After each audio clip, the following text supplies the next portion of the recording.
Yes. And yeah, well, I have a few titles, but I'm a worker. Brenda Boston, retired. Jerry Johnson, board member. Jesse Statham, board member of 24th Street Corridor Alliance.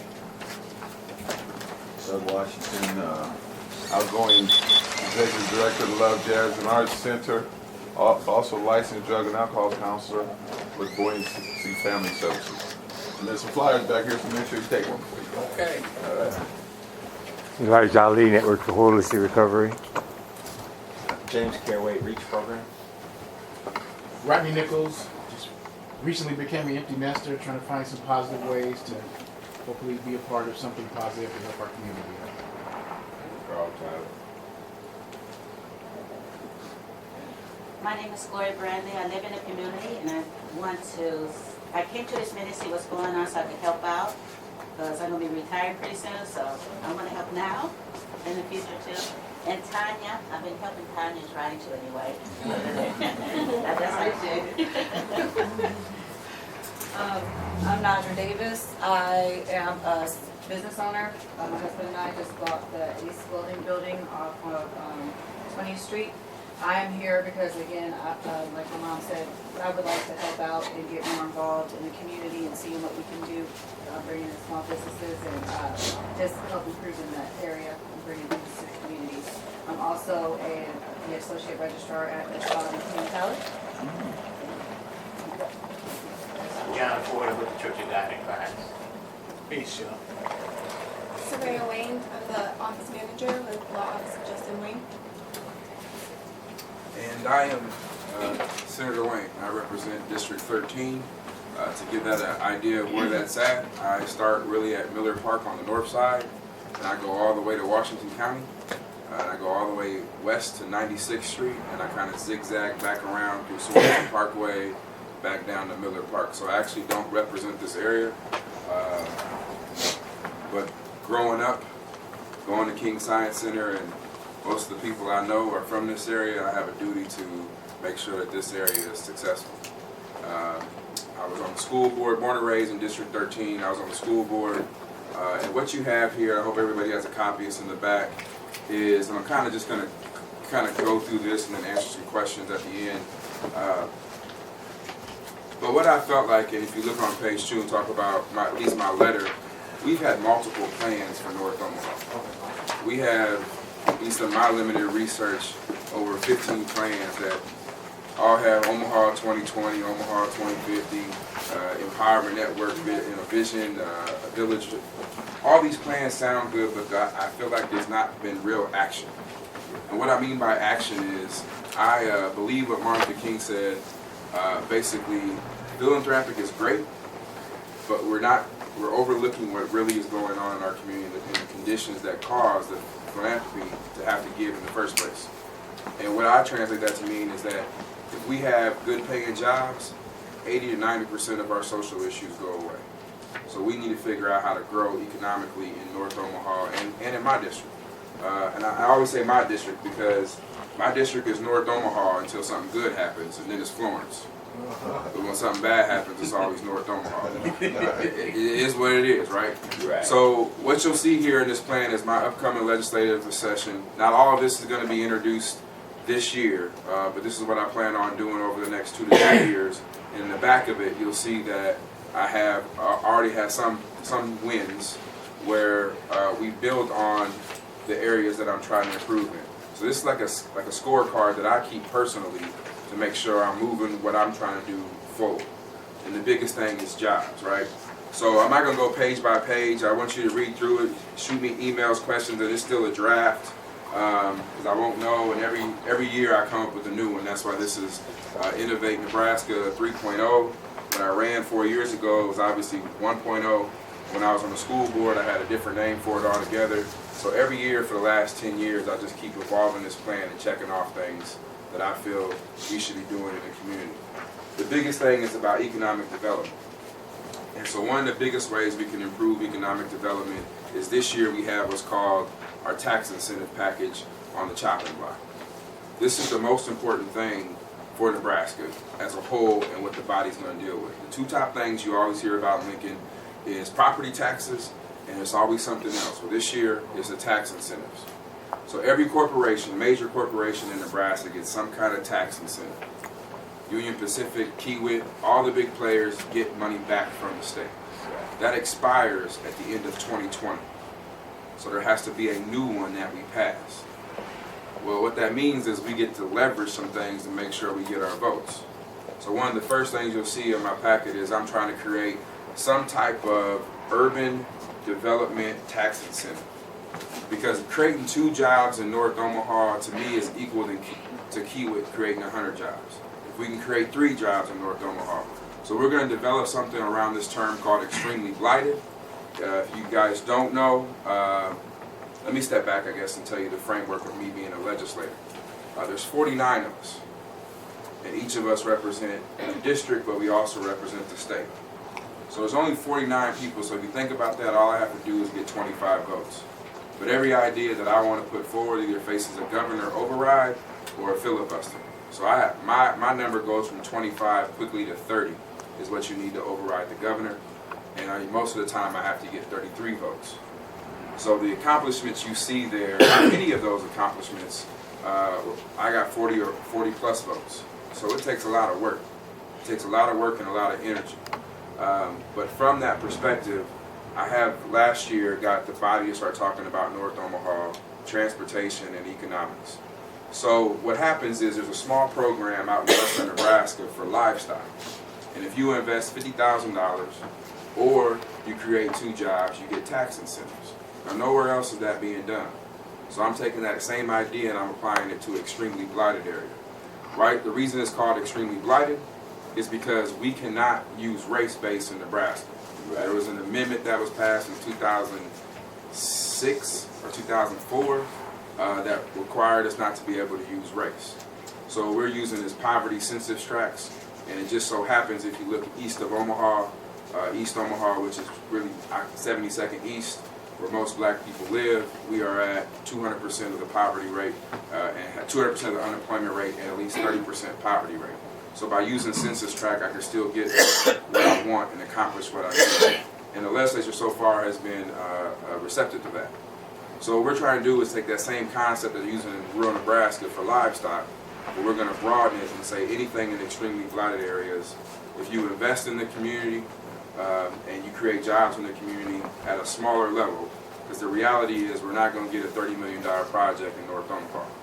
It's going to be anywhere from that $200,000 to probably $5 million project, and right now there isn't a tax incentive for that.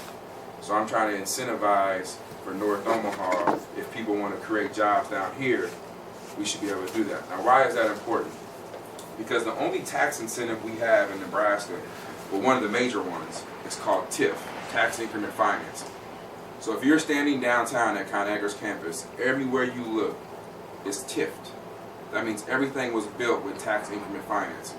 And it's a complicated formula, but the short of it is you get to get the value. So if LaFleur decided to upgrade this whole block, and it goes from $1 million building to a $2 million building, and we project that, I get to use that $2 million today to finance everything. So it's a lot of money we're talking about and a lot of things. Well, TIF is limited, and we have one of the most restrictive TIFs to only 15 years. Everywhere else, it's in statute, and they're like 30 to 40 years. So that means you can pay back that loan over a longer period of time, which means you have a shorter or a smaller payment. So what we're trying to do, it's going to be on the ballot. I'm changing the Constitution to add the word extremely blighted, and we're going to do the 20 years. So if you hear this word about extremely blighted, don't believe that it's a negative. Yes, the term blighted has been used to help and take away a lot of stuff from our community, but I'm trying to play chess, not checkers. I'm using the same word to put some incentives behind that word. So we're trying to change the TIF statutes, and we're trying to make sure that extremely blighted areas become prosperous. So that's on the economic development side. And I'm kind of hopping around, but just bear with me because I kind of like to do more question and answers than me just talking.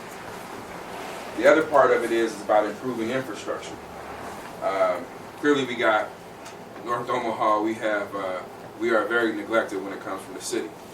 That's not my lane, but I am trying to get a gas tax that we already pay and divert some of that money to potholes and what they call unimproved streets. In my district, I have the highest number of unimproved streets. What that means is if you're ever driving up and down Redmond and turn right before you get to 52nd, make that left, and you see a dirt road with potholes as big as a car, that's an unimproved street. I have tons of those in my district, especially around the Minnelusa area and around that Redmond area and the old Maya Parks. So I'm trying to get those done at the state level because the city seems to neglect it. The city also seems to continue to build 168th Street from Maple to Dodge, and they're putting up fancy barriers to help sound so the neighborhoods don't have it. But at the same time, we can't get brick roads fixed down here. So at a state level, even though it's not really my lane, I'm trying to incentivize them by saying, if you want to use this gas tax, you got to make sure you improve the regular streets in northwest Omaha. So that's part of what we're doing. The other part, which I was successful enough last year with the help of my colleagues, is we're creating a brand new transportation system. So starting most likely in 2022, it's going to be an elected board, Metro Transit Authority, and they'll have taxing authority up to 10 cents. Now what does that mean? Right now we spend less on public transportation than any other state in the country. And as a city, we spend less than Omaha Public School does on transportation. Now put that in perspective. They're only moving around 15,000 students. We're trying to move 1 million people around, let's just say 10%, that's 100,000, and we spend less on public transportation. Well, part of it was the infrastructure around this Metro Transit. It reports to the city, but it also reports to the county. They didn't have any real taxing authority, and the governor didn't like my idea. The governor said, no, you're creating a new tax, and we don't like that idea. I said, well, the problem is, Governor, you're building all these jobs out in Sarpy County with 144th and the interstate, and it takes us 3 hours to get there. And if we miss our bus, guess what? We're going to lose our job because the next bus ain't coming for 2 more hours, and now I miss a whole day of work to work. So what we're trying to do now with this the Metro Board is going to elect to go to this elected board, and by 2022 we hope to have the first election. If not, you'll see more legislation mandating that they do this to give them a 10 cents, which would triple the amount of money they have and triple the amount of buses and efficiencies we could have to have a true public transportation system, because we don't have it. So that's on the economic development side. We're doing a lot around education. Education is hard because everything in education costs money, and that affects the property taxes. So how our state is right now is OPS gets 50% from the state.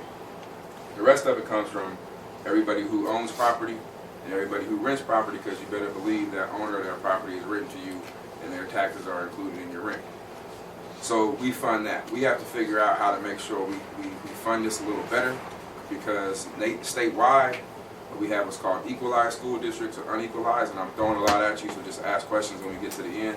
But basically, OPS is equalized, which means we get state funds, but there's about 200 school districts that don't get any state funding. So their property taxes are extremely high out in western Nebraska. And that's the big fight that we continue to have with urban versus rural. And so we got to fix that, and I've introduced bills every year to try to fix that, but it's been difficult. The other piece we got to talk about is affordable housing, and that's in my packet. And last year I was successful enough to pass a tax credit, first time in the state of Nebraska, where we're doing a tax credit for new home, or not new homes, any home, if you buy a home in what we call extremely blighted areas, i.e. North Omaha. So if you buy a home in North Omaha starting in 2020, you'll get a $5,000 tax credit. It's a non-refundable tax credit, but nevertheless, the goal is when you walk into a bank, you can put on paper that there's some extra dollars coming in your way at the end of the year that can hopefully finance that. Now, to make sure that we didn't have gentrification, we wrote the bill as such that, one, you have to live there and it has to be your primary residence. So I don't want folks just buying homes. So we were very conscious of that, and there's a 5-year clawback. So what that means is, if I buy a home and I stay there for 1 or 2 years to get the tax credit, and then I start renting, the state gets to come back and take that $5,000 back from me later on. So we're trying to prevent that gentrification that we see continue to happen in our community by saying it has to be your primary resident, and you got 5 years, and you can still get a clawback if you decide to leave. That's how detailed you have to be when you're writing these bills to make sure that you got to think of every angle, every single angle. And then the last thing I want to talk a little bit about is keeping our neighborhood safe. Obviously, we deal with crime, but again, I think if we have good paying jobs, that number starts going down. But one of the bills, there's two bills that I've successfully done in the last 3 years. One was a bill to waive sovereign immunity. This is a big, big deal. So we have a lot of kids who are placed in foster care. We have a lot of kids who are placed in the juvenile justice system. And a lot of these caseworkers lie. It is what it is. They say their behavior is this way or their education is this way. Well, if they lie about education, health, mental health, the state waives their immunity. That means you can now sue the state for damages. Prior to that, you couldn't. There was immunity and it went to the Supreme Court. And basically I walked in the legislature and said, you shouldn't be able to lie about kids. And especially what happens on adoption, people would lie and they would get a kid who was had a couple of sexual assaults, and then that kid would later sexually assault one of their kids, and you couldn't sue. They would lie about how the kid was doing mental health-wise, and then that kid would suffer from severe depression and possibly harm themselves, which one case did, and they lied about it the entire time and never gave help, and the state was off the hook because they were immune to it. So we changed that law, and that was a big change when you start talking about litigating down the road and holding these caseworkers accountable. But the second thing was actually a big deal regarding the charging of Florida. So prior to the passage of this bill, you actually had an incentive to witness tamper in our community. So if I were to commit a Class 4 felony or higher, so what that means is whether it's murder, whether it's a drive-by, whether it's an assault with a bodily injury, I actually had an incentive to threaten that witness not to testify. Because all the state could charge me with was a Class 4 felony, which was probation. So if I'm facing life on death row or murder or 50 years of a robbery, I had an incentive because if I make that witness go away, the worst they're going to charge me with is a Class 4 felony.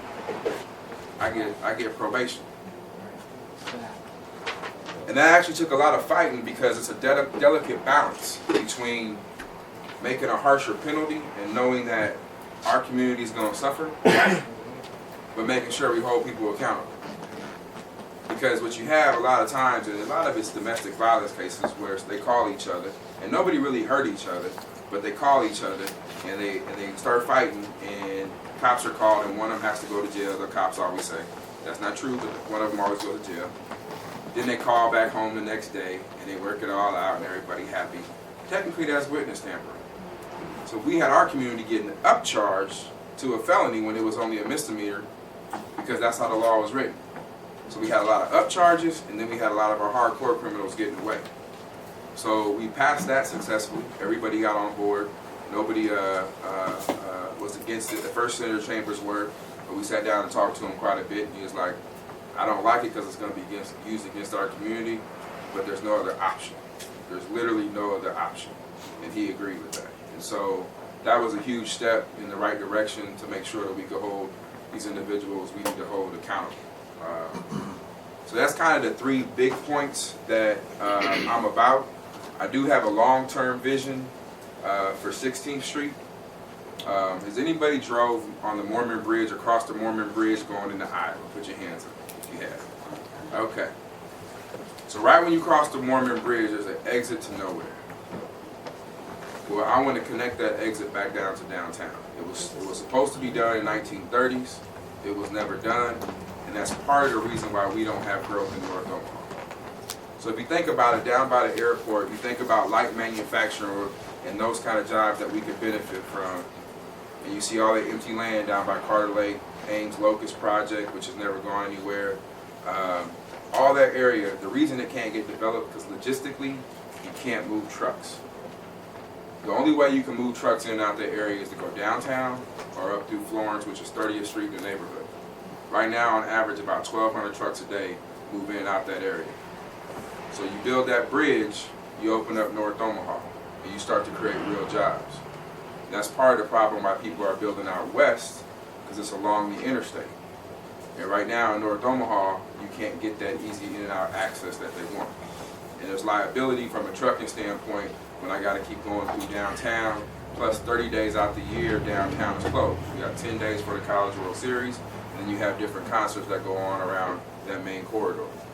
So we're really stifled right here in North Omaha, and it's geographically the part of the problem we can't grow. So long-term plan is to build that bridge and have it grown. And the last 3 years, we've cut, but through the hard work, we got our colleagues to agree to set aside $175,000 last year to partner up with the federal government to start studying the bridge study. And we should get that report in early February to start getting the wheels turning a little faster on building that bridge. We figure it's an 8-year project, maybe a 10-year project, so I won't see it in office. But if North Omaha and the airport really wants to grow, we gotta get that bridge built to connect back to exit 1 on the Iowa side. So that's my long-term vision for growing North Omaha. But I got a couple short things that I'm trying to do that are in that packet. And it's a pretty comprehensive packet that we're trying to do. One of the biggest surprises for me was a Republican state treasurer, John Moranti, is trying to make sure that we passed the bill already, but we want to make sure we increase it. We passed it last year, that every kid born right now in the state of Nebraska gets a free college savings account with money already put in it. And what I'm trying to do now is take it to the next level and ensure that there's probably at least $100 for every kid. Now, if you think about that, $100 over 18 years a kid goes through school, and that can be used for college, trade schools, community college, is anything post-secondary. So if you want to learn a trade, you can use it for that. But that $100 can grow to a couple thousand, if not 5,000 or 6,000, what we projected, if the economy keeps going the way it's going. And that doesn't mean that a parent or a grandparent can't put money into to help that grow. What we're trying to do is figure out how to make sure every kid has the opportunity to go to college or go learn a trade or do something positive. So we passed that last year by merging it in some bills, but now it's based off of a formula and it's kind of inconsistent. And so we want to come back and make sure we can put a flat number on that to make sure every kid has a set amount every year when they're born. And that's a big deal for us. So I just threw a whole lot at you, because we're talking about a whole legislative session that I'm looking at doing, a couple of the accomplishments. But if you can see in the accomplishment list, I've passed over 50-something bills, and very few of them are targeted outside of what we're doing here in North Omaha. That's just how I operate. I feel like it's time for us to move and grow, and the only way to change our condition is through economic development. Yes, ma'am. Okay, so I was put on my OIC Neighborhood Association after this question. So, as a Neighborhood Association president, I'm trying to get homes that are blighted torn down in my area because, just as you mentioned, development is coming in and is causing the neighbors that do have really good homes to be at risk in that area of the back door to eminent domain. And so that's one of the reasons I got 5 homes torn down last year. My goal this year is 5 more homes. And so with your plan, are you saying that I shouldn't do this because then that would decrease the blight and you would be having... What I'm saying is we need to figure out our own corporation to buy those lots and develop them ourselves. Okay. And the reason I'm saying that is because 2 years ago, Royal Community, actually this word extremely blighted, I'm going to tell you a funny story, this is going to answer it. So the rural community wanted $8 million in a housing trust fund grant to build more affordable homes. And myself and Ernie and Tony Vargas equaled 33 votes.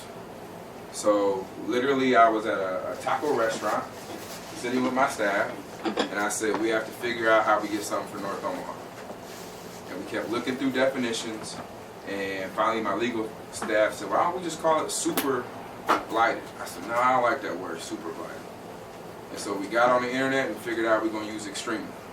And I walked back into the body at 1:30 and said, you can have $8 million if extremely blighted areas, because by then we knew the definition, I knew it fit North Omaha.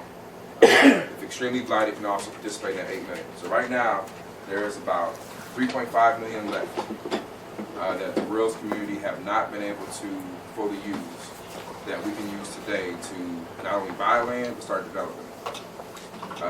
based off of that. So there are plenty of, in the Housing Trust Fund, which last year I added some more grant opportunities around there for extremely blighted areas. So the first step I would tell you is make sure the City Council designates whatever area you're looking at as extremely blighted, which they're going through around right now, so we can add to that. So let's make sure we talk afterwards. But then after that, we just need to get a couple people together and figure out how to buy the lots and say, let's do it ourselves. Because there's grant money available at the state, and the state got some new economic development director named Tony Goings. He's a brother, he's smart, and he wants to do something in North Omaha. So we just got to put that together. Now, I'm not saying don't do it, I'm saying let's figure out how to do it for ourselves. So even if it's tore down, it won't change the blightiness, so that's fine. Right. It won't change the blightiness. I ask a question on the back of hers. So, What's up, man? I ain't seen you in a while. What's up, man? I'm busy. Real estate related. I started a real estate. And I've been trying to figure out how I qualify as a for-profit to take over some of the stuff that she's talking about. The long and the short of it is just financing. So if you put together some lots you want, you just gotta sit down and figure out what you want them to look like. And then my job as an elected official right now, and I just literally got back to Chicago having this conversation, is I gotta help you find development. And I gotta help you find people who wanna help with that. But it's a fine line, though, right? So if a developer comes in and says, I want to help, and they're backing the whole thing, then you're gonna get a small percentage of it, and you really ain't gonna own it. So that's the problem that we have. Is looking back, my parents taught me you get a good job, but guess what? Jobs don't get passed down to your kids. We gotta learn how to build wealth. We wouldn't be having this conversation, and that's what we're trying to do. That's by buying land and making them move, we can build some wealth. Yes, ma'am. Then I'll come to you. So, one thing, so the company that me and my husband own is called Davis Contracting. So we were looking at that, and we need to know about the grant funds, so I can start working on that end, because we have a business that can support developing land. We literally build houses from the ground up, and we've always looked at the abandoned houses and the new houses that need to come down and then go back up. We have no problem doing that. It's just knowing about the resources and grant funds so we can get reimbursed. So we're in a position where we can literally tear it down, build it back up, but then when it goes to the sell side, we can't have our money tied up that long. Right. Sometimes it could take forever. Right. So then we would just need to get a network of people that we can work with and make that happen. Because if you got a black-owned business that's trying to hire young black carpenters and plumbers and electricians, and then we got the real estate company, we can turn this area around, but it's just we gotta get that network. So part of the problem, I'm trying to figure out how not to people I always do. Part of the problem is we focused on social issues for so long that we never figured out the economic side. So what I mean by that is money isn't the issue. We have to figure out how to go after the resources. Right. And the previous directors of economic development, when I would sit with them, we couldn't have the same conversations. Tony's been there now for a little over a month. But part of that is, I think maybe in January, I'll bring Tony up here, depending on how the incentives are going, because that's his whole job. So if we don't pass them, he might have some problems. But we can bring Tony up here and maybe a couple of his staff, and we can walk through it. Because out of that housing trust fund, there's also, and what the bill I passed did is bump you up to the top. So if you're in an extremely blighted area and there's 50 applications, you get bumped to number 1 because it's extremely blighted. But in that housing trust fund and a couple other funds, they got a job stabilization fund, they got a housing trust fund, they have an education fund. So here's my whole point to that. You can literally build a project, get money for the housing, have TIF help finance it up front, and then all your workers, if you got to get additional training, you can pay for the training. And then I'm working on a bill that I think I got enough legs to get passed this year, where if they're a felon, you'll get an additional tax credit. what I'm trying to do is make it so once we learn this system in the game, because I'm still learning too, there isn't no reason why we can't do our own development in North Omaha. But the problem is I don't have all the information still because I'm still learning it. Whereas these people have attorneys who that's all they do. Go around the state, find a project, and go to the state of Nebraska and say, here go the project, it's $150,000, here go all the grant applications, and it's just form sheets for them because they've been doing it so much. Yeah. Just So, don't yeah, so you know what, I'll set that up. I'll have Tony come up here and we'll do an in-depth analysis on all the plans that are going on, all the programs at the state level. Wouldn't Hub Zone money be available for her though? See, Hub is federal. Yeah. So that's a whole other, but that's still available, but that's actually something that I don't have any control over. I'll say Willie and then you, sorry. Willie. No, the Housing Trust Fund, to the Department of Economic Development. We were working with Pamela Otto. Yep. But she's no longer, she's been like moved. So we have a grant, a $4 million grant for the Housing Trust Fund. The problem is that they've been putting $3 million into this fund. And they have, and they have not been able to get rid of it for the last 4 years. No. So part of the problem is that, and Vargas and I worked on a bill to loosen it up where they could only do it with nonprofits. And so this money was slated to go out west. There wasn't a whole lot of nonprofits out there who were willing to help, so it's just been growing. And then I snuck in a dock stamp tax increase that the governor didn't pay attention to, so that's fine. So we increased that to get more money in there. So now they got money coming in, but you're right. Everybody's neglected urban areas, right? So you have Columbus, who is short 150 homes, who just got $5 million from the state to build. It ain't the city, it's a developer. They're making money out there. You have Lexington, you have who's south of us, Nebraska City.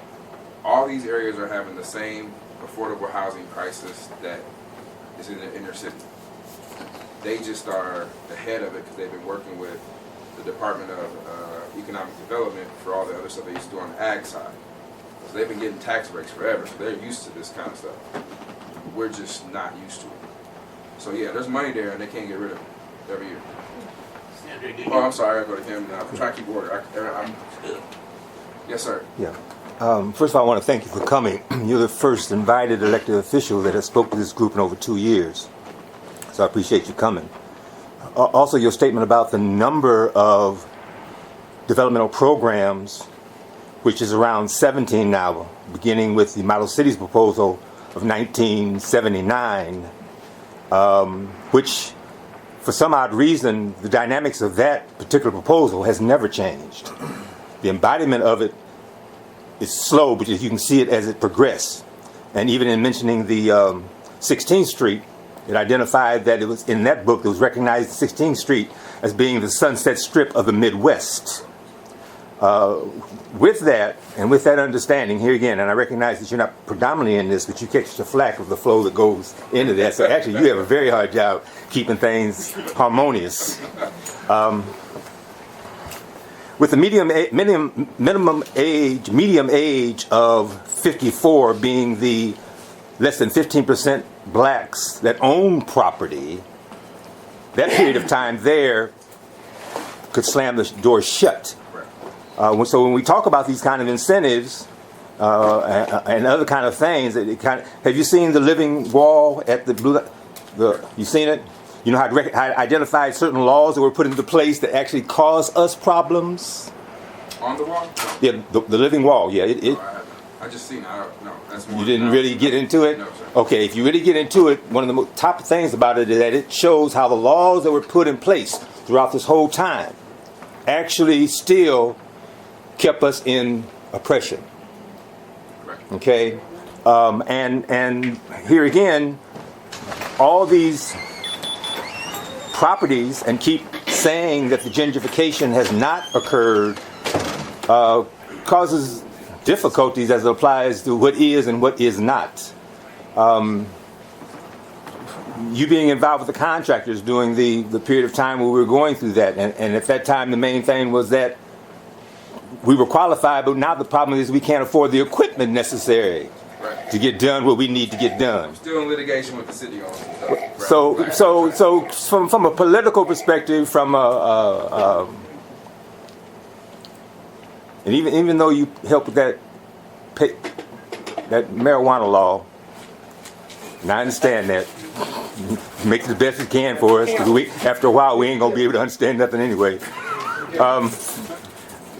Can you really give us a heartfelt approach of what is happening to the near north side of Omaha? Yes.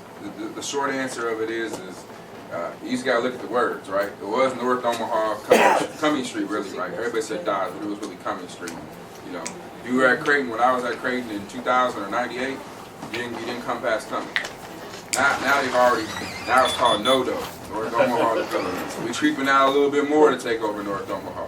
And then you got Florence, now it's creeping back into the Minnelusa area, so now we got both sides of Miller Park, Florence, Minnelusa, so we're getting pushed in.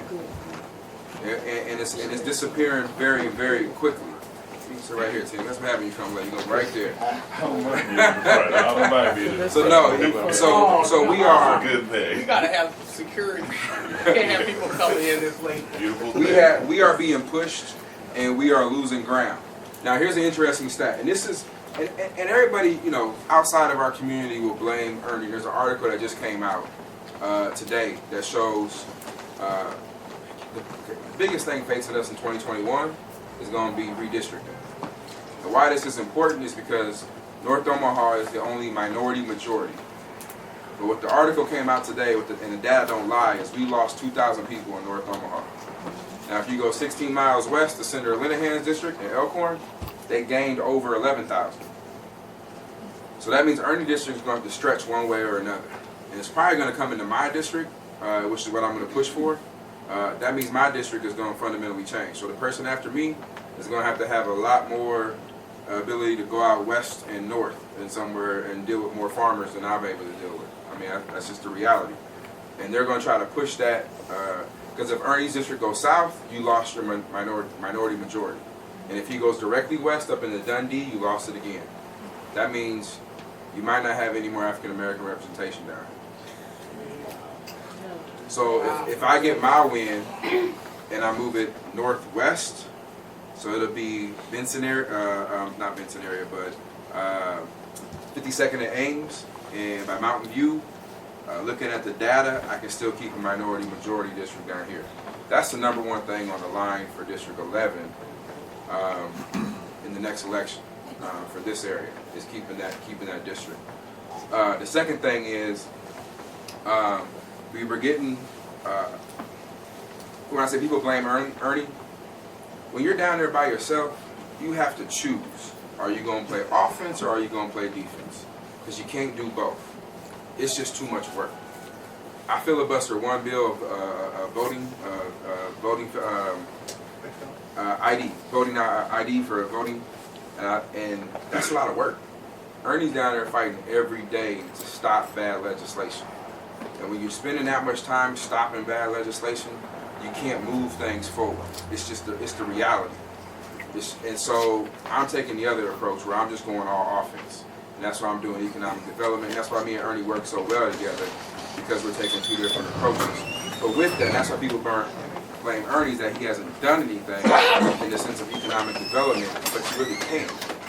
Economic development goes back to the prime issue of wealth. Anything you do, if you don't have the dollars, it's going to require, I'll get to you next, Jesse, the gentrification. That's just a reality, because you don't have the dollars to start and move. And one thing that struck me was this body is receptive of it. It's conservative, and as people think. I passed around the red line map of Omaha, and I got on the floor and said, everything's going to stop unless we do something about this today. And they said, what can we do? All I thought was a tax credit to try to figure out how to do it. But they all was like on board. And I even had a tax increase with the dock stamp, which conservatives hate taxes. They even supported it. They're willing to try. They're willing to have some out-of-the-box thinking if we work with them. But it takes a lot of work. So we got to figure out how to first get some wealth in order to make sure we do it. So here's in Jesse. Senator, I hear you work with Senator Chambers a lot.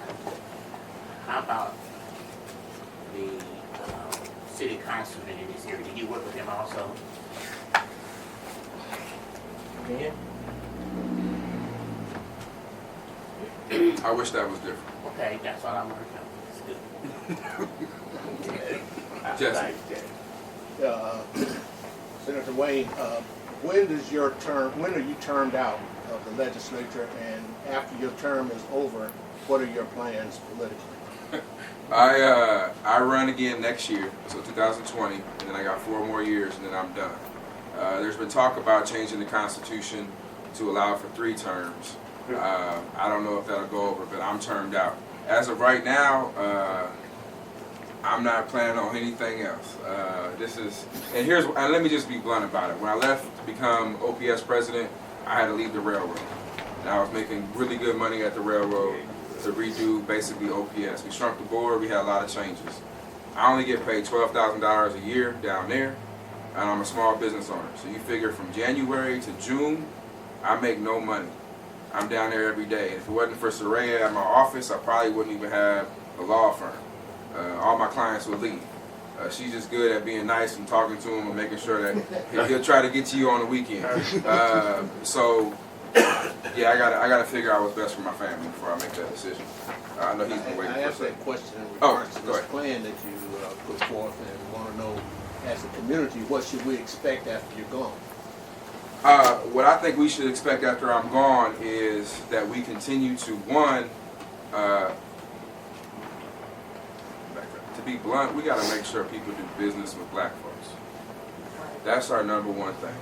We can talk about all the social programs we want, but everybody thinks Atlanta's the Mecca. It didn't happen overnight, but it happened because of one person, Marion Jackson.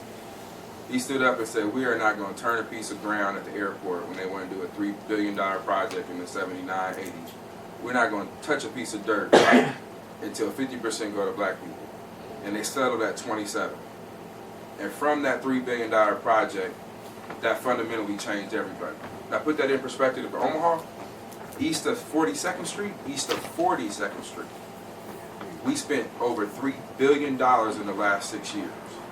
From sewer separation to an OPS bond that I passed for $421 million, to every day there's a maintenance problem somewhere. We are spending the money. But none of our elected officials are standing up saying we're going to stop everything until we do business with black folks. And if we do business with black folks, and I ain't trying to say set aside or nothing like that, we as a community also have to have a value added to this. Right. We got to make sure we can complete the work. But if we do that, that changes everything. You got a young man sitting right here who, if he was in District 39, he would have 20 grand in the bank for his campaign. Because there's an economy out there. There's disposable income. That's just the facts. And we don't have that same way. The fact of the matter is most of our businesses in North Omaha are nonprofits. And those are good paying jobs, but again, how do you pass a job on to your kid? You can't. You got to pass welfare. So I would say the short answer is make sure we do that and then hold people accountable. I think this plan is transformational. If you look at the work that, and my plan ain't the be all end all, but if you look at my legislative agenda and the bills we pass, if it can't fit into one of those categories, I think of whether we shouldn't get behind it. But the biggest thing is we can't let 75 North, we can't let any other development that's over $10 million go into our community without making sure black folks are there. Yes, ma'am. Okay, Justin, thank you so much for coming. You mentioned several times that you were going to have Vargas take a look at how we could implement some of the changes that you've made while being in your current position. And when he takes a look at this area for that information, can he report back to this body? Yeah, there's a group of us, so I'll make sure we get back to you. Okay. And part of it is we just got to have more of these. I mean, part of me being in Chicago, I was talking to some folks who are around the civil rights era. We just don't sit down and have these conversations no more, and we got even more of that. So, but yes, I will get back to you. Yes, sir. I saw you, and then you, sir. Go ahead, sir. Then you. you. Okay. Oh, yeah, I'm sorry, he was next. Hey, I'm tripping. That's all right. Justin, you know I got you. Let's hear it. Yes, sir, go ahead. Oh, well, a couple things. Number one, I just want to say in defense of Senator Chambers, that brother has told the line for many, many decades. Not that anybody here was, slandering him, but I'm just saying anybody that thinks that he didn't do something that he should have done when he wasn't down there fighting for, like you said, wrong legislation, he was fighting social injustice. Right. And one man can't do it all. When we elect officials that are actually doing something for the community, like Senator Wayne, like Senator Chambers, we have to actually get behind them as a community. They have to have framework to help keep them held up. Okay. The other thing was the land that you were talking about that the district may go into that you're pushing for out northwest. Yes. Is there land available to be purchased out there? Talking about for the, okay, let me back up. There's enough people in North Omaha who want to sell that you can buy land around. Well, no. The reason why I asked that question, I know there's land around here, but the reason why I asked that question is because should we start looking at also trying to purchase land in that area where you want your district to grow so that we keep that minority majority? No, the minority majorities, if we just grow down here, we're fine. Okay. It's all about that growth. And if you haven't found out, some people knocking on your doors aren't actually campaigning. Right. They're giving you a flyer telling you they want to buy your house. Mm-hmm. Right. Everybody's understanding that the no-do is moving, that this is part of it's the flattest land around here, so it's good ground. So they literally, you got people, if you ever, no offense, but there's some little blind people walking around, nice little, scared knock on the door, but they're, hey, we'll buy your house and walk away real quick. Like, they for real are trying to buy up this area because this is where the growth is going to be. So if we were to, as a community, build a development team, I don't know, we'll just say headed by Davis. We got some other contractors, and we have some brothers that are actually OSHA certified. They can teach these. We work with, brothers like Willie and do re-entry programs. We work with brothers like Mike, who's doing real estate, and you doing real estate, whoever. And we create teams within the community to work together, each person doing their part. I think we could actually take this area back. Absolutely. Absolutely. But we gotta put pride to the side and titles and name tags and all that stuff that actually work together. Otherwise, they're gonna take it because they've already set it in motion decades ago to take it, and they're already doing it under the guise of low-income housing and affordable housing. It's not affordable when they make the prices so high that you can't afford it, or they develop it so much that they tax you out. Right. So we got to be smart enough to know we got to work together and stop working against each other.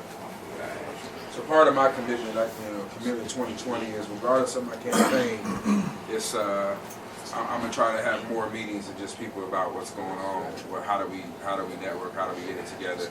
But in fairness, this is happening all across the country. Mm-hmm. True. Mm-hmm. Black folks across the country are in the same spot that we were 30, 40 years ago. When it comes to land ownership, we own just as much land today as a black people as we did during slavery. Mm-hmm. Yes, sir. First, I want to thank you. When you speak, I can understand you. One of the basic things you understand when you say you got a law professor, that was Senator Chambers. Senator Chambers was always like a guide to me. The 24th Street revitalization, Senator Chambers did that, although we were with him to do it. The next thing that you talked about, the value of this land, and I always say that, but people get upset with me because I keep saying, from Cummings Street to 4th, from 16th to 30th, is the most valuable land in, almost in the state of Nebraska. The next thing of it is simply this, is that we were at one of the meetings here, and the man came in and told us collectively, black folks collectively is the third largest city in the state of Nebraska. But we don't hear that. The next thing that you were saying is that when we when young brothers like you, like Willie and some of the rest come here, we gotta have more meetings. And then again, they didn't take this land, we gave it away. Because why? We are not organized. Okay? Where's our, like right now we have this type of meeting. But back in the day, Mr. Right now, they fill up City Hall now.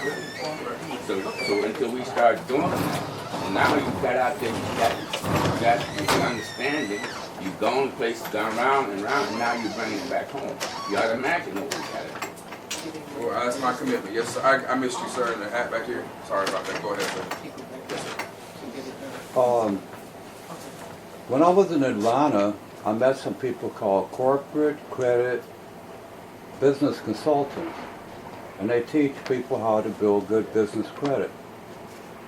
I haven't found any corporate credit or business credit consultants in Omaha that were willing to work with people in this community.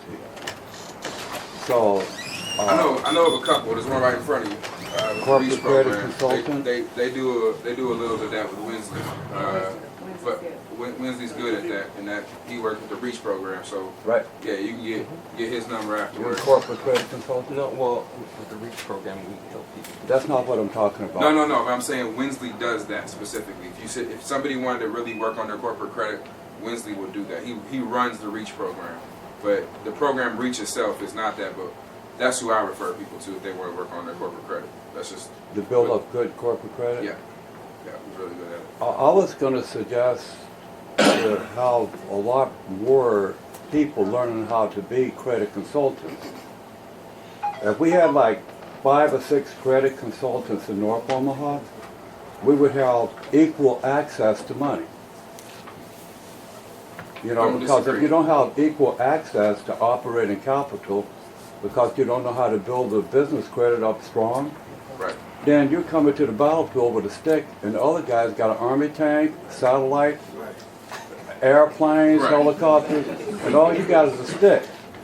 You could be the greatest warrior in the world, but they are well equipped. And this community needs more teachers to teach corporate credit, business credit. A good credit consultant in Atlanta, you can walk in there with like 0 business credit and walk out with $500,000 pre-approved credit Right. the same day. No, I agree with you, and I will take that back and see. I know our state treasurer is doing a lot of financial literacy and credit, and personal credit and corporate credit. I'll see what we can do. That's the best answer I can give at this point. I'll see what we can do. Yes, ma'am. I'd like to know if you know where do I get a list of the property around near North Omaha? You know what department, city Omaha to go to? City planning. City planning. City yeah. planning, okay. And another question, how do I get on the board to help out with this Morgan Bridge exit to? We're in the process of creating it. MAPA is the organization who's heading up the study. If you can send me an email, I can keep you in the loop. But we haven't really formed anything officially yet. We're kind of waiting for the study to come back. All right. Yes, sir. Sorry about that. Oh, no problem. I was just wondering how it's probably been done, but I watched like the governor, sometimes the mayor. They go to other cities and whatever else and put a marketing package together to bring corporations or do some business overseas. Is there anything against? I mean, I hear about all these different boards that you mentioned earlier and everything, that they can't come together, put something together, and say, for instance, you go to somewhere like Atlanta or Chicago and say, hey, these are the incentives and these are the package. Would you like to come to Omaha and start a business in North Omaha to do something with the other incentives, and maybe even offering them, if you build a home in North Omaha, one of these properties, we can give you more incentive? Because I mean, I look at like somebody like Mr. LaFleur, who's been a successful businessman. I bought things down here for years. So if somebody comes to him and says he's already established, he's got relationships with vendors and all this kind of stuff, to say, hey, would you like to come to, if he was somewhere else, and say, would you like to come to Omaha and start this kind of business or a construction business or whatever else, so that you have, or is that against the rules to go to some other it's not against community the rules. to say from 250,000 to 5 million? We could help your business, because I mean, those markets have to be a little bit saturated. Omaha's not saturated with black business. So it's chicken and egg. So part of the problem in the conversations I have with people in Atlanta, it's just like I had the Saturday at Chicago. The business opportunity ain't there. So nobody corporately or anybody's gonna take a risk coming to Omaha unless there's a business opportunity. And the fact that we don't have any true minority programs, if I'm a black business owner, I'm really skeptical to come to Omaha anyway. So part of it is that what my job is this year around these tax incentives is to try to force that conversation that they got to do business with black people. When they start doing business with black folks, what we're going to find out is there's going to be a gap. There's going to be a gap of what we can actually fulfill and what we can't, just because we don't have that many businesses here. Let's take construction. I'm a licensed general contractor, but I'm kind of at capacity. So even if Union Pacific said we're building a new facility, I'm going to have to partner up with somebody. And so what happened and where growth happens everywhere else is you have another construction company from Atlanta or Chicago who you joint venture with. That's what they do. That's what they always joint venture to help their growth. And we're at capacity here. So part of the job is we got to first create the create the demand. And once the demand's there, I don't think it's going to be a problem getting the supply side of black businesses who want to come do business. But we have a lot of things against us. So let's take IT, for example. Years ago, there was a state contract for about $1.6 billion for IT to redo Department of Health and Human Services. Xerox didn't get it. Xerox sued because they hired somebody out of Arizona, a little bitty 5-person company who couldn't do it. Everybody knew they couldn't do it, but they were the lowest bid. Xerox sued, and this is what we're having with our black contractors. The problem we have is once you sue, you don't have a right, you don't have what they call liberty interest to sue in a contract that you bid on. And how do I know that? It's because I've sued City of Omaha a couple times now around black contractors. Whereas Missouri, Georgia, Illinois, all of them have that ability to sue. So we don't have those checks and balances that make it a little friendlier for black businesses to do business in Nebraska. Because if you lose, you spend all this time and resources. And we had the largest African American construction company in Nebraska, in the world, bid on an OPS, didn't even get on the short list. So they spent maybe $150,000 putting a bid together and wasn't even on a short list, and there's no recourse. Any other state, they could have filed a suit.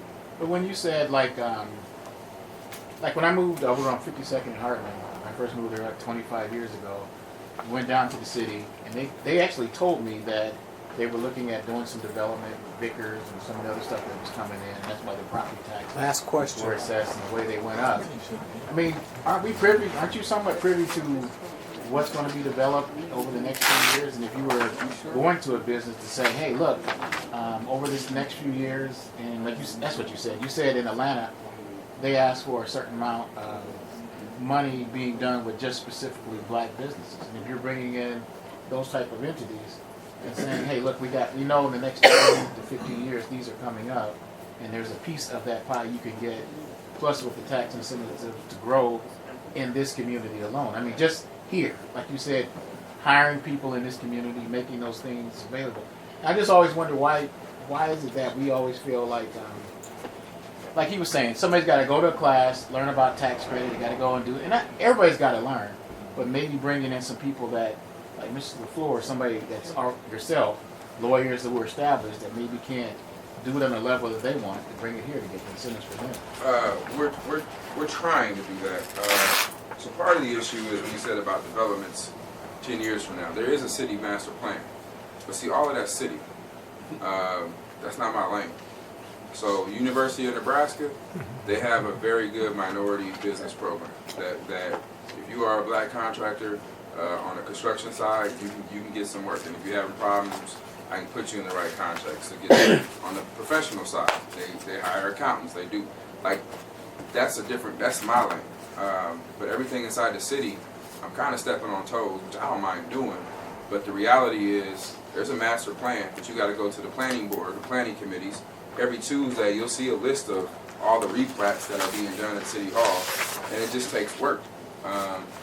It takes work to understand what's going on. But there's replats, there's TIF financing, all that's on the agenda that they vote on, and they vote 3 rounds on. So you got plenty of time to go look at it. But it takes work. It takes a lot of work. And right now with me, I'm in Lincoln 6 months out the year fighting that battle. I can't be everywhere. I know there's people gotta get back. I'll stay around for a little bit longer. We've been here for a little over an hour 15. I appreciate y'all coming out. You can stand around, ask me questions. I had the same cell phone number since high school, so I'm pretty accessible. But I'm super busy, so if I can get right back away to you, shoot me a text or shoot me an email, and I'm pretty good at answering them about 10 o'clock at night. So I'll be around if you want to ask any questions. And thank you, LaFleur, for hosting this, and hopefully we can do some more of this. Thank you. I consider this meeting over. I have a town. Free to exchange information. I have a town hall on Tuesday the 16th down in Florence. We'll pretty much go over the same thing. And so if you got questions that might happen after you read it, come back and ask, and we'll have more. Okay, so we have a couple of announcements. One, we're having 24th Street Corridor Alliance is having a Christmas social, and it'll be our first membership drive at the Love Jazz, December 20th at 6 o'clock, 6 to 11. We're inviting everyone in this room to come in and partake in that. Again, that's December 20th, Friday, from 6 p.m. to 11. Friday to Love Jazz from 6 to 11. There will be food, refreshments, not an open bar, but there's going to be a DJ, and it should be a good time for all. And we have one more announcement Tanya has. I am the OIC Neighborhood Association in conjunction with 24th Street Corridor and Nona is putting on a senior holiday dinner.